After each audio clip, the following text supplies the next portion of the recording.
Now presenting John Gabriel, the undisputed king of stuff. What is up, Podcats? Very happy to have a special guest on today. Before we get to that, shout out to Athletic Greens. You'll hear more about them later, our proud sponsor for the day.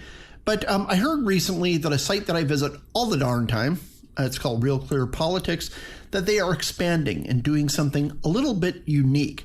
And so I get to have David DesRosiers on. He's the publisher of RealClearPolitics.com and its zillion sister sites. I know in the past it had like 12 verticals. It's probably 14 or more now. There's RealClear Policy, RealClear Markets, Books, History, World Events, Education, Sports, and more. Now they have two new sites that are state-based, one for Florida and one for Pennsylvania, which I think is an absolutely fantastic idea.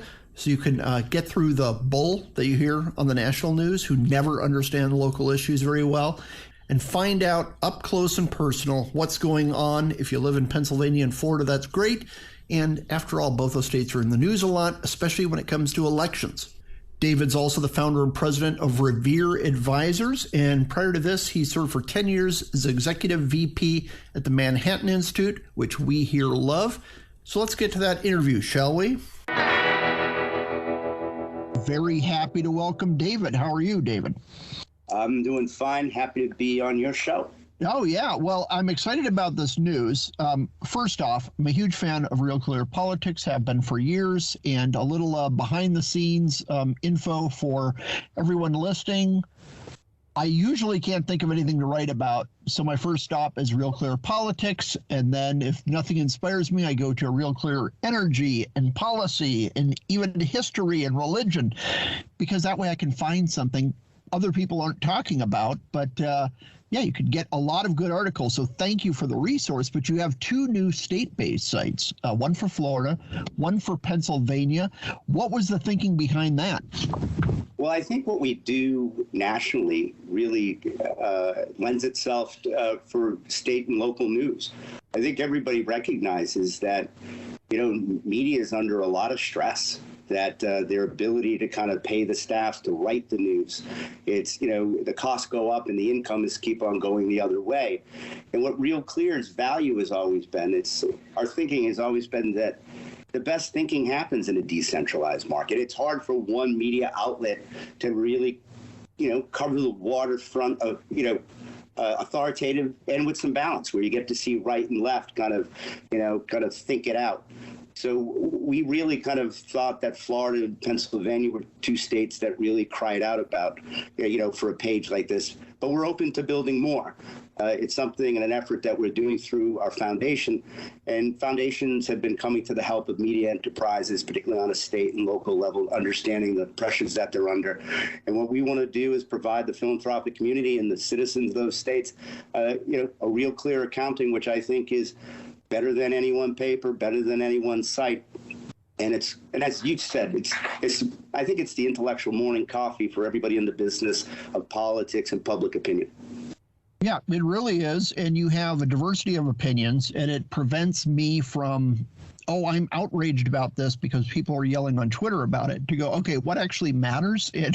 What can you sink your teeth into instead of look at this dumb thing this dumb politician said because they're dumb? And those articles get tiresome pretty quickly. But you really kind of hit on it, where folks every day will come to our site and see, something they like and something they might not like, but they'll see it side by side. And I think they're forced to recognize that, here are two reputable people from reputable institutions saying, completely opposite things about the same reality. And I think that kind of I hope it checks people to kind of think outside their kind of their tribe. At least I know that's characteristic of, a RealClear reader. People come to us to get a sense of what the other side is thinking so they can become more effective interlocutors with those who they hope to persuade. I mean, I think the reason why we talk, the reason why we, write, it's not simply, to collect a number, it's to earn a number. It's to persuade people who are thinking one way, but maybe with a good argument could change their mind. Yeah, and RealClear is the place to find that. One thing about these state verticals I'm excited about, my listeners are probably sick of me saying it because I say it all the time, but the real governing in this country is going on in the state houses, in the governor's mansions, because Washington, if we're lucky, well, actually unlucky, they'll pass one vast omnibus bill once a year and maybe rename a post office and after a late senator, but they aren't in the mood to govern. They're in the mood to posture. And so if you look at things state by state, big changes are happening. And that's really, I think, constitutionally, it's the center of American democracy. And also policy-wise, that's where ideas are being passed, debated, tested. Sometimes they fail, sometimes they succeed. But 50 laboratories of democracy. And that's why I think it's fantastic, especially covering Florida and Pennsylvania, which are curious states. And somewhat different than most states in that they seem, and I'm speaking as an outsider, to have like 1,000 different power centers. It's not New York State where New York controls everything. Every once in a while an upstate issue pops up.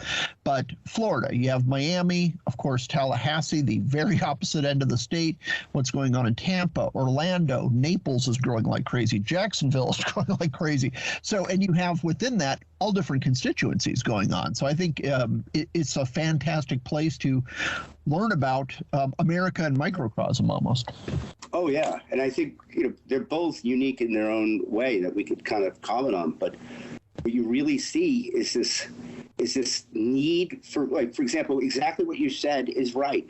That we need to, the other thing about these 50 laboratories of democracy, these state house capitals, they're not being watched at all. If they are, they're being watched by a little, and they're not that insight, what's actually happening there and the importance of what's going on there isn't trickling down to a common shared news experience. So the people who actually know what's happening in a state capital, are a handful of people, and sadly too many of them are lobbyists and not necessarily students and defenders of the public trust in journalism. So we want to actually use this as the model to, again, draw that importance of what happens, that point that you brought, and just kind of really kind of spread it out to a media page that collects all the folks. And one of the good things about building this off of RealClear is that, we start with the traffic. In the state of Florida, we got over 1 million uniques, monthly uniques coming to our site. We're just going to give them a better news experience for their state. And what we really would like to do is to come up with, through RealClear policy, is to come up with in some respects, a formula that explains the secret of, I think, Florida's success. I think people are coming down here for a reason. I think if you looked at it, I would say open for business, open for life. This place didn't shut down for very long. And I think, the management of the state, is a model on what others can look for. So it used to be said that, as goes California, so goes the nation. I think, I don't think California is going to change, and a lot of states that are similar to them and have went their paths are going to have a hard time changing. But I think the future of the country in terms of growth and opportunity, I think the American people have something to learn from Florida. And I think when you look at Pennsylvania, that's a state it's bipolar. It shows that it can go both way, one way and then the other way. And I think that's very instructive too. And so I think together, I think we're kind of in two spaces that I think you would want a RealClear accounting. And we're open to the idea of growing, to wherever people think that a better curated news experience is needed. And then outside of that, one of the things that I think people will like about what we're doing here, we also, the new journalism that we bring in and the stuff that in investigations that we do, we give those all the way through a wire service. So not only do we want to have a page where we're drawing off the good from everybody else, what we contribute to the cause, we're going to want to give to those papers and those pages so they can, get the best from us as we take the best from them. And I think you're is you've kind of touched on a bit, really helping out local journalism, despite being a national and beyond organization. Because something I noticed back in, I got my journalism degree back in the 90s. I was like, why can I never find out what's going on at the state capitol? I don't understand. And it's gotten dramatically worse in the interim. Yeah. And I write for the local paper every couple of weeks, the largest in the state. But you will hear about things if it can be cast as, like we saw in Florida, let's change this to it's a don't say gay bill, and we never talk about the substance. We just call our opponents homophobes or racists or, fill in the blank. And that's about the only coverage you see of it. It's on the opinion pages, and it's partisans like me on one side, like everyone else there on the other side, frankly.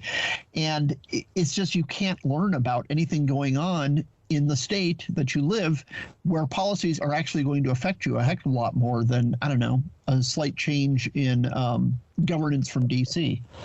Yeah, in a healthy world, and I know this is going to sound odd to a listener, you would have partisans on both sides, the same way you would do having counting of votes, people who are passionately kind of wanting to pursue their interests. But, we get to hear from both of them. And as you would expect, it takes maybe sometimes people might be going and looking in and doing investigations into things that are, they see as bad behavior in their opponents. But that's how things ought to work too, right? So I think the problem is, sadly, we don't have any of the attention that these capitals, demand. They've been free range for too long, I think. I don't think the media's looked at them enough. And one of the things that we want to do is, the problem is not that people don't know what's going on and they can't string sentences together. Sometimes it's an outlet. And, and what we want to do is to recognize, we'll give people who have specific interest in specific regions of this thing a means by which they can find the stuff that they need to have in their intellectual diet if they're going to be good citizens. And if the elected officials, they know that this stuff is happening and that they can, they're going to be held accountable. Right. I think we can change the thing. I don't know if you've ever had on your show, it's Edgar County Watchdogs, but they have, two guys in a truck driving around, have kind of taught a lot of states and citizens who are, that are passionate about how they can really take back their government. And these folks are responsible, I think, for 508 firings already. In terms of, and the opposite of, they've almost taken Alinsky's insights and, instead of rules for radicals, it's rules for citizens. Turns out that, these people are acting, contrary to law, going outside the rules and the purview of their stuff. But lo and behold, if no one says you're outside the book, they continue to make you think that this is the way it's done and it can't be changed. And, I'm positive that good journalism that actually brings to light the good work that other people are doing, these think tanks that are in all these states, these independent journalists, these, reformed lobbyists, maybe guilty lobbyists, they all can teach us something and make this country better. And that's the goal of all of this, is to just make it, I think we're better if we become more real clear. Right. And just better educated on both sides, as you say. And a lot of people don't realize part of the problems with local papers, which I believe are very vital to local politics and the nation in general, are, their staffs have been cut dramatically. They'll have special deals with the local university for their journalism program. And so much of the reporting is by college kids. And sometimes they can knock it out of the park and do great stuff, but they don't have the time to just sit and shoot the bull with people hanging out in the Capitol building itself, in the state Senate headquarters, things like that. And that's where former journalism, that's where you'd break huge stories like, oh, did you hear about so-and-so? Did you hear about this thing he's working on, this new legislation? And you'd get so much coverage from those kind of things.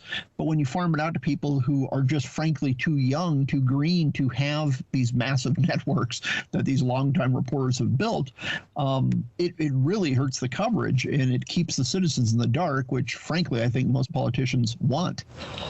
Yeah, if there's one page I'd call your listeners to, we have RealClear investigations. Fantastic. Yes. It kind of speaks to this concern, but one of the things that we've been able to show, I mean, we do our own investigations there. And I think, while I don't expect to get too many Pulitzer Prizes for them, we're getting many Durham Prizes. So a lot of the work that we did on the Russian collusion story has really been kind of proven out by Durham's investigations. And, I think I'm very proud of what we've done there. But I bring it up as a constructive thing where I do think philanthropists and citizens get it, that this is important. And the good news is that people are doing good work, right? And I think with more resources, they could do even more good work. But it's just a special place, I think, that we're at, where I think the prescription to what ails us is to be found scattered around. And our job at RealClear is to kind of collect those things and create a whole that really is, that's better and really transforms the parts. Actually, brings it to a new level. And we wouldn't build it if we couldn't piece it together. So the fact that we can piece it together in Florida and Pennsylvania, I think we can do it everywhere, is I think a testimony to the decentralized health that we just have to figure out how to centralize. Yeah, absolutely. Well, I will offer my articles if you ever work your way down to this 48 state area, Arizona out here, because I think every state could really, will really value this kind of extra coverage and keeping people informed around the country, shining a spotlight on the good and the not so good, and helping the constituents of those, state house leaders, just keeping their feet to the fire and making sure they're doing what they promised to do. Yeah, and it's a wonderful way to, we say there's 50 laboratories of democracy. One of the things that we want to do is, in each of these, is to bring, those national insights, to a local level. Florida's figured some stuff, some things out. It hasn't figured out everything, and there are other places that have figured that out. And to make sure that you kind of collect the secrets of a success or a growing and dynamic and pluralistic state, there's best, better, and worse ideas. Things have been tried and tested. I used to work at the Manhattan Institute, a New York State-based city think tank. Another group. Yeah, and we like to think that Tom Wolfe wrote Bonfires of the Vanities. I think we like to think that we had a hand in coming up with some of the policy ideas that put out that dumpster fire, right? and you see New York City kind of going again, and but the thing is, it just has to go do the things that it did before. And that's why I think it's just like drug discovery. If someone figured it out, and it works, pass it to me. I'll buy it. I'll try to make it a little bit better. And I think that if we can help cause that type of civic introspection and competition, and and show it, I think we would have stood something up that that out of the chaos of this disruption came something that's pretty good. Right? It gives people what they need and to do what they need to do if they're going to really consider themselves citizens, as opposed to, pissed off subjects. Now, how do you think, I've seen before your site, RealClear, just, denigrated or something because it's too right-wing, and I've never really understood that. I think the New York Times did an article about it, and I've never understood it because one thing I really value about you is including leading thinkers from both sides. When I write something, I'm against such and such policy. I want to steel man that policy, the opposite of straw manning it. Find out, okay, who are the intelligent people who totally support this, and I read their stuff, and then I say, okay, let me think about that, and okay, here's why I think they're incorrect, or you know what, they got a point here, and maybe we need a competing policy that'd be a little more conservative, but we need to address these issues. I've changed on a lot of housing policies from kind of a freewheeling, free market, laissez-faire to saying, yeah, it is pretty bad that younger folks can't buy a house. They're being priced out, and corporations are buying up everything. But your site allows me to do that because you have really good thinkers who totally disagree with me, and it makes me challenge my ideas. Yeah, it's the evidence I think that they would give of RealClear's conservatism is that it shows the conservative side, right? And prior to us, I think there was a liberal monologue, right? And, yep. They wanted to keep it out. So the fact that we brought to something that we thought the market needed and would be benefited from, I think, is the evidence of their that's their thesis, I think, done. And I would say we also have that habit of I love that distinction you made between steelmen and strawmen. I think anybody who wants to be thoughtful, persuasive, you got to find the best of the other side. And one of the things I would say, that's our bread and butter. That's our skill.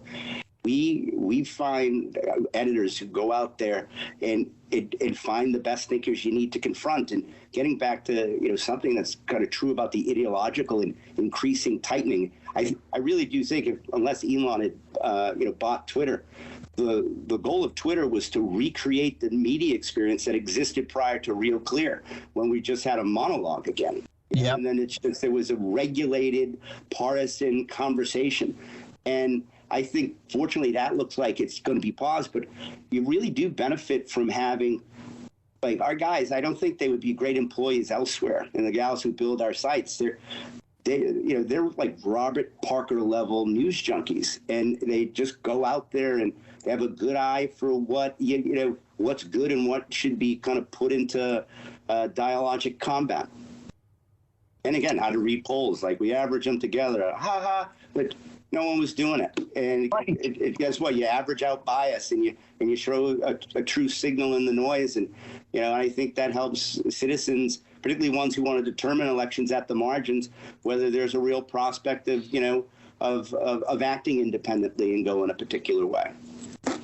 Yeah, and the average is a fantastic thing, especially for people worried about, we got to skew the polls and so forth, because you can just look at average trends too, reviewing all these different polls, finding out, how are people trending? And that's how it was kind of bizarre to be being in Arizona and seeing so many people on the left attack Kirsten Sinema. And I would glance at the polls and think, I think she's on the right side of this. I think she understands where voters are a bit more than kind of the more rabidly partisan progressives out there. Gosh, just look at the polls. And it was just a great resource to be able to check out the average on RealClear, which I've been doing for years. And sometimes that frustrated me because my guy wasn't leading at a certain time. Yeah, and the need to kind of change your consumption habits is something that we're very attentive to. There's a trend in mainstream liberal, or what some would call corporate media, is that it's becoming more progressive. And some people don't know that is kind of a word that progressive versus liberal is a distinction worth a difference. And I think they both share similar ends, but the means by which they pursue those ends are radically different. And I think Substack is the place to go find genuine liberal voices, folks that believe in persuasion instead of coercion as the default setting. And I think if you look at our pages, you'll see that we're very good students of this new media, kind of bringing people like Barry Weiss and others that kind of once upon a time thought that the New York Times was a place for them, but they can't think through the ideas the way that they've done. They haven't changed, but the ability for folks of a progressive mindset to be open to good rooted liberal thinking, I think it's a canary in the coal mine. It's indicative of a problem, but I think Substack is indicative of a good solution where I think if based on the type of conversation that we've had, it's something that I think your readers and you would like very much. Yeah, absolutely. We're a good place to find them. It's like, right. Find them through us. Don't go look yourself. Engage my business model, please. Right. Well, yeah, everybody should be checking RealClear. If you're listening to this podcast and have been for a while, you will love RealClear. So check out their stuff, because you can also find out what I love to do is, I'll check RealClear politics first, but your other verticals, world, science, energy. I've gotten so many articles out of energy because it's not just the screaming on either side of, you support destroying the planet, or, you're on the side of the righteous. It just lets you know, okay, what are the trends going on? And I've gotten more articles out of that. And I get things where I get all sorts of negative comments when I write for the local paper about whatever I've said. and then I will get text messages or LinkedIn messages. People follow me and say, yeah, I work for this mining company. Thank you. I work for this energy company. And yeah, here's even more data on this information. So I don't know. I think it's very valuable, and you can bring things that aren't being talked about, again, just on social media with quick slams and burns for other people, and find out what's actually going on. You know, being able to keep up on Ukraine versus Russia, that situation 3 years ago, 4 years ago, has helped me a lot once it broke out. You're like, okay, now I have the entire background. I've been following it because every once in a while I just check in on RealClear World. Yeah, but you see, the whole architecture, the spirit of our site, it gives people who want to snap wisely. You can go read 4 pieces, but then for junkies like yourself, we just create these rabbit holes that you can go get lost in. You know, you can go back and really see, you know, what people have said about a particular issue, get it in stereo, and then kind of, you know, you come out the other side, you know, with something to talk and write about, right? Yeah, my older brother is one of those people, by the way, because he will say, hey, John, I found this article. You got to write about it. And it's about some failed coup in Myanmar or something. I'm like, where did you get this? But yeah, you know, RealClear World. That's where I got it. Introduce me to your brother. Yeah. We might have work for him. All right, sounds good. I will definitely let him know with that. Now, what do you think corporate journalism in general can learn from RealClear, you know, looking forward 5 years? They're still kind of running on the fumes of Trump.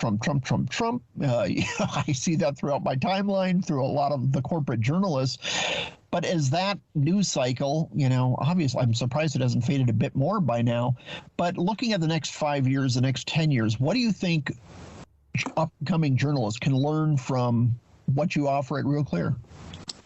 I think it's the value of the sane lane and the idea of staying in it. I think journalism has lost itself, and, you know, activistic journalists it's just partisan journalism, and what they did is they moralized partisanship in a manner that gave it, you know, kind of this kind of woke moral defense to what they're doing.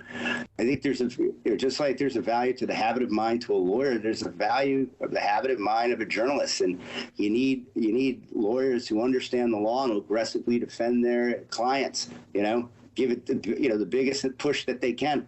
And I think journalism is expected to be, you know, I don't want to deny personal motivation, because I wouldn't say, you know, you can be a partisan and a journalist at the same. They're not mutually exclusive. You know, I think the partisanship should just determine whose waste paper baskets and laundry you're looking into. Right? You're trending a particular way of what you're looking at. But when you get there, you're supposed to bring a certain, habit of mind, a fact-based kind of approach where, you know, you don't start with your conclusions. You reason to your conclusions. And I think that is a habit of mind that's being lost. I would say that, you know, outside of the curation, I think you show, you know, we kind of show there's a judgment to journalism and the judgment to kind of pursuing the truth and stuff like that. So it's there. But if you look at what the editor of RealClear Investigations has done, Tom Coots, former New York Times guy, you know, I think he would describe himself as, you know, a liberal to libertarian. You know, he didn't change. The place did. And he's brought a lot of people, you know, from mixed benches together. You know, folks that used to be, you know, at the Weekly Standard together with New York Times people, and Aaron Mate at the Nation, right? These guys, all these dogs hunt. All these guys go out there and tell and do and uncover and show and are capable of defending, right? That's you know, you could be a liberal, you could be anything. You could be I don't know. I thought the Nation was kind of always a little calm. It's you could still be a good journalist, like the same way you can be a good lawyer and a good doctor. Right? But I think hopefully, and again, you don't know. I hope we kind of, you know, we kind of figure out how to deal with this kind of social media porn a little bit more, right? That, you know, we all get a little scared straight, and, you know, and that we just kind of, you know, this kind of straw man, is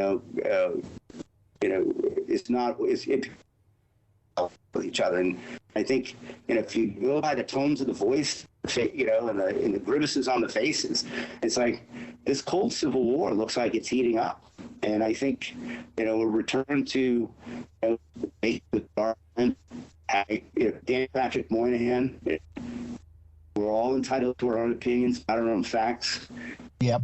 We should try to bring our best game to the most important time, I think, in recent memory for me, where I don't think our nation, it's like the American mind is very divided. It looks like it's it's heading towards a divorce or a breakdown, and we gotta think our way through that civilly and thoughtfully. Right. Yeah, especially because so much of it, people are like, oh, yeah, we should have a national divorce. But it's kind of difficult when the blue forces hold several major cities in the deepest red state. And so it looks like some of them want beachfront property. Yeah. Yeah. All right. David DesRosiers, thanks so much for being on. Everybody check out, especially the new ones here, RealClear Florida, RealClear Pennsylvania. Check those out. Check his site daily, if not more.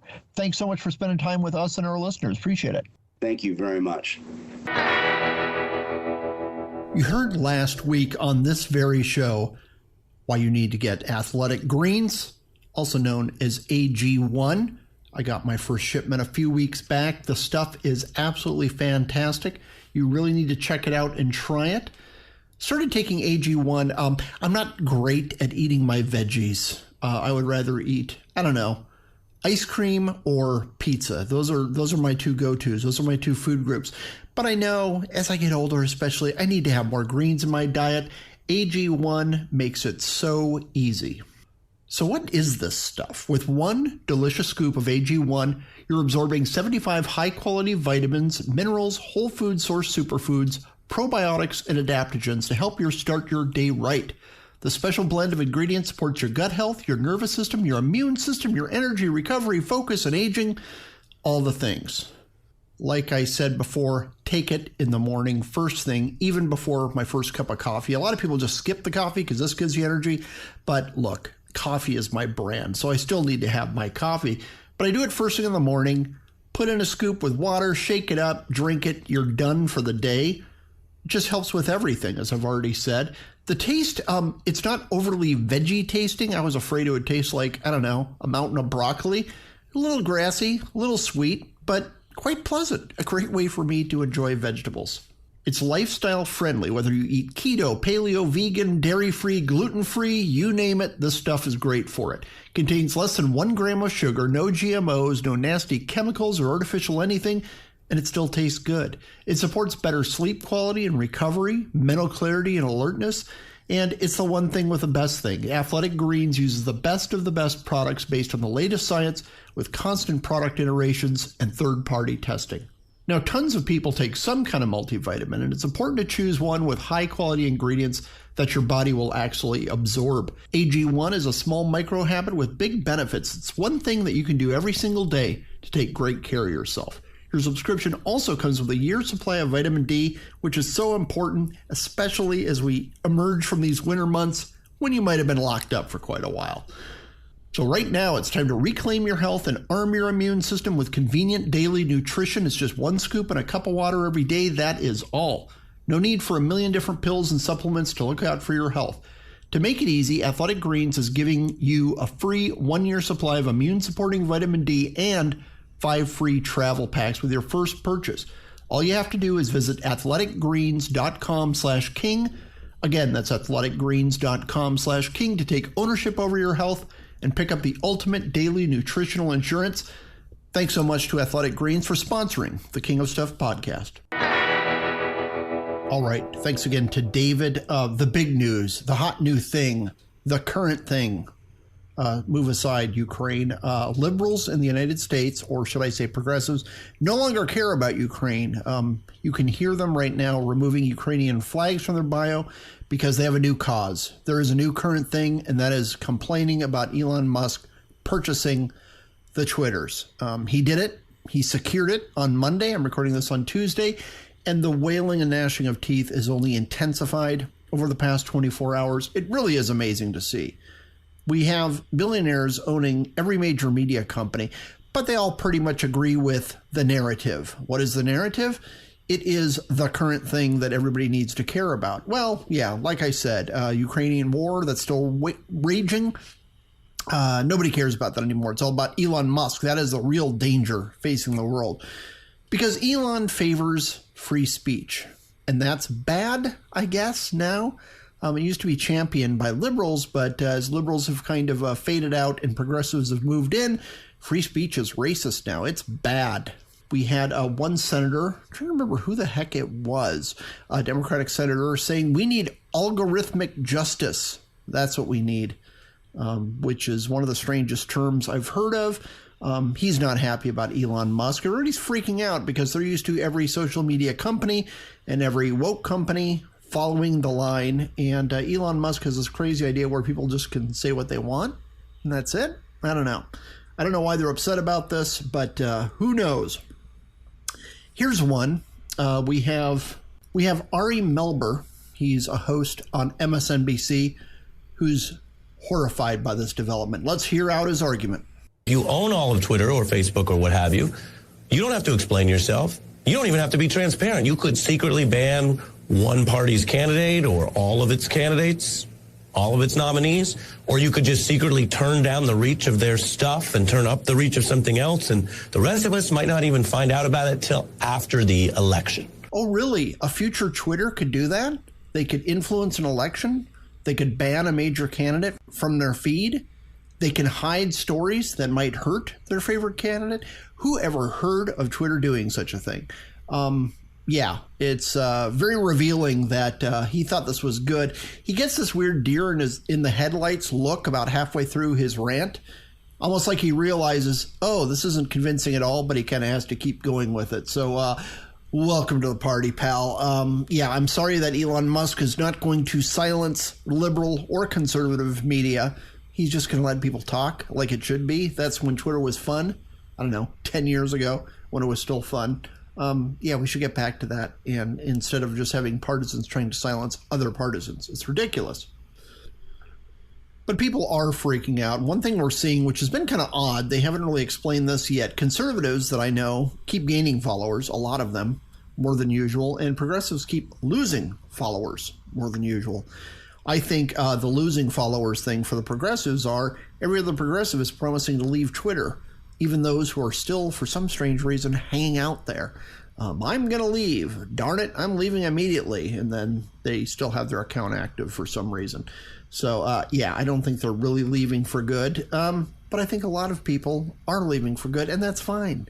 If you think the role of Twitter is to silence people you disagree with, maybe it's not a great place for you. Maybe free speech won't work out too well for you.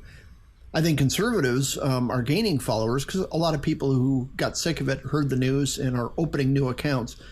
Most people following me have not been around long, that's for sure. So, I don't know. We'll see. I don't think this is the salvation of democracy, Elon Musk buying it. It's just a slight, ever so slight return to normality, which I think most people in either party can appreciate. Go all in on free speech. That's good. That's what the internet was kind of touted as when it started. And now you've had the gatekeepers kind of trying to reassert control for the past several years, 6 years or so, especially once Trump got up and running. Now it can return a little more to an equilibrium. So, and you just got to love Elon. He's just, I don't even know his politics. He's a weirdo.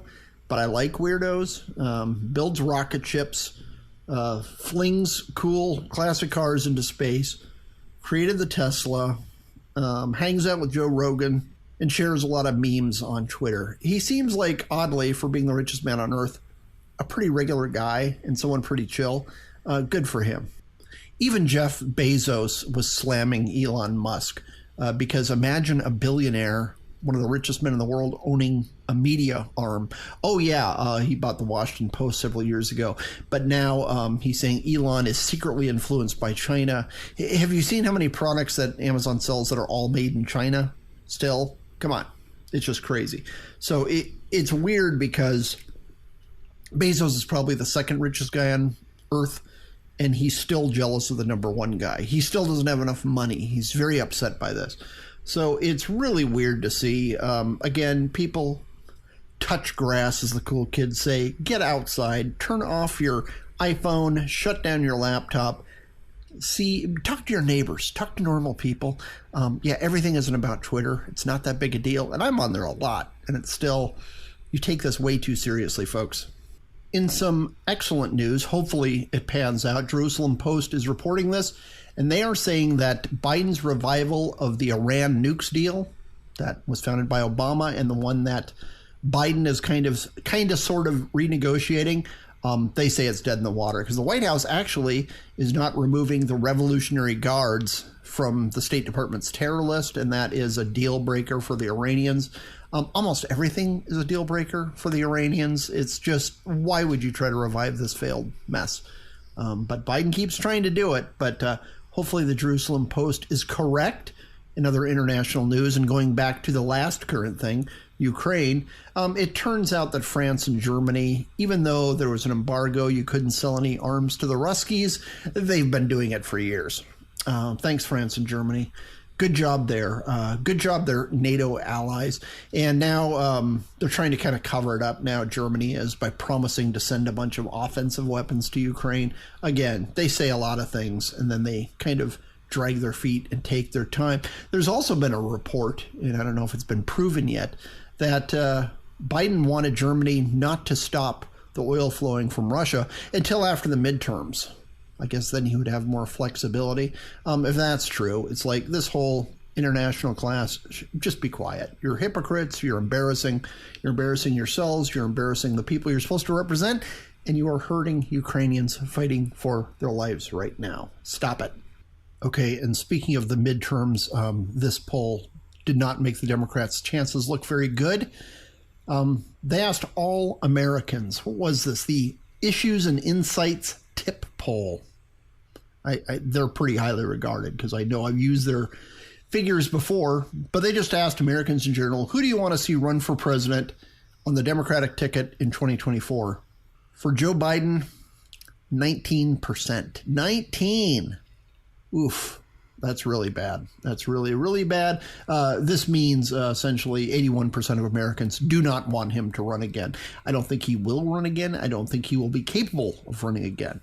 But wow, those numbers were really, really bad. Other names on the list, and they're all pretty bad. Kamala Harris, 7%. Bernie Sanders, 6%. And then the rest just gets smaller and smaller as it goes. Pretty rough. They're Democrats. Now, the RealClear Politics average polls is way up from that, at a strong 40.8% of people approving of Biden's job.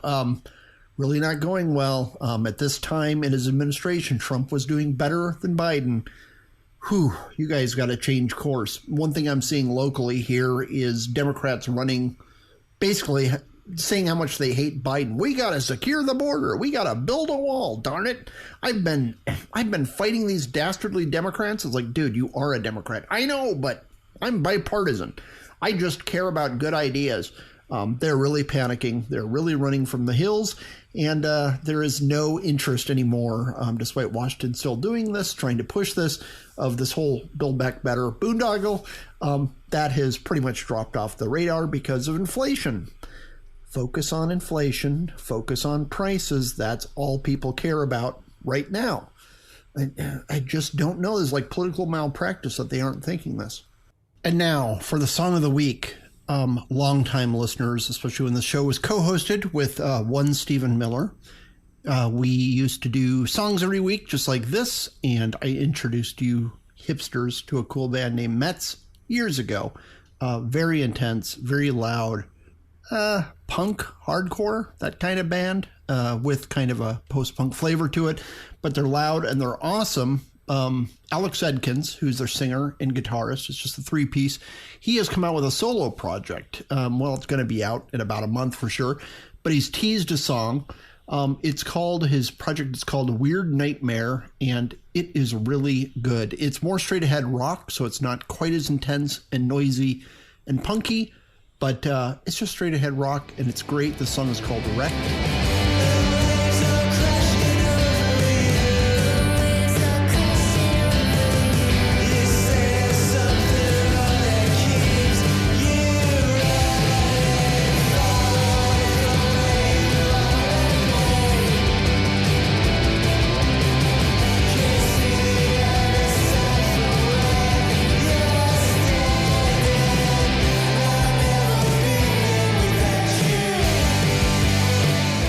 And his full album is coming out on Sub Pop on May 20, if memory serves.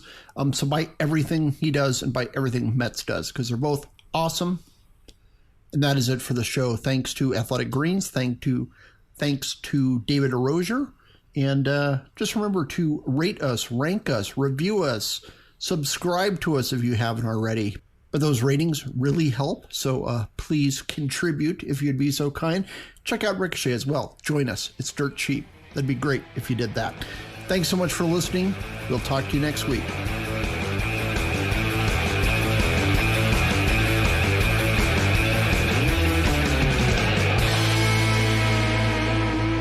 Ricochet. Join the conversation.